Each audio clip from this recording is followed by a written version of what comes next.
తప్ప చేతులు లేని ముఖ్యమంత్రి నిర్లక్ష్య తీరు వల్ల ఇంకెంతమంది విద్యార్థులు ఆసుపత్రి పాలు కావాలి, ఇంకెందరు ప్రాణాలు కోల్పోవాలి అని ముఖ్యమంత్రి రేవంత్ రెడ్డిని బీఆర్ఎస్ నేత మాజీ మంత్రి హరీష్ రావు నిలదీశారు.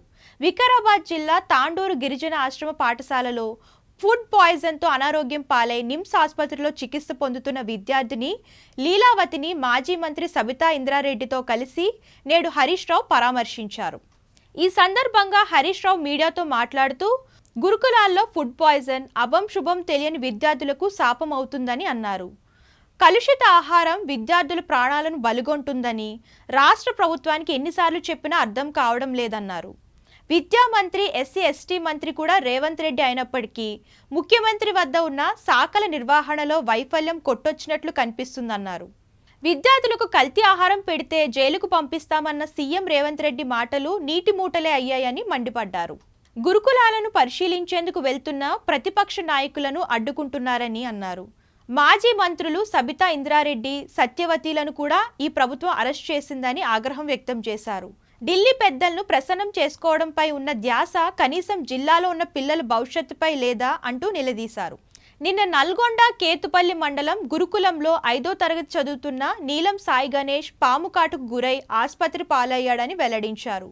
ఫుడ్ పాయిజన్ కేసులు, కుక్క కాట్లు, పాము కాట్లు, ఎలుక కాట్లు, కరెంట్ షాకులు నిత్యకృత్యం అవుతున్న ప్రభుత్వం ముద్ద నిద్ర వేయడం లేదని మండిపడ్డారు. ఇప్పటి వరకు 49 మంది విద్యార్థులు చనిపోతే ఉలుకు లేదు పలుకు లేదు అన్నారు.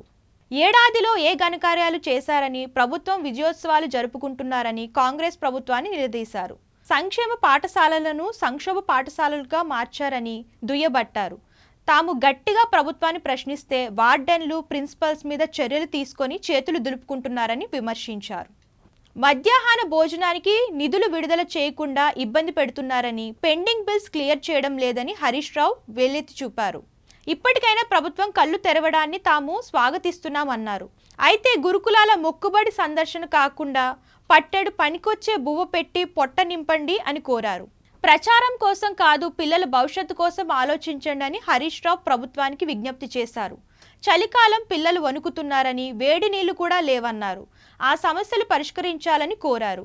హాస్టల్లో పనిచేసే సిబ్బందికి జీతాలు ఇవ్వడం లేదని, గ్రీన్ ఛానల్ ఉంటే 6 నెలలుగా హాస్టల్కు ఎందుకు డబ్బులు ఇవ్వడం లేదని హరీష్ రావు నిలదీశారు.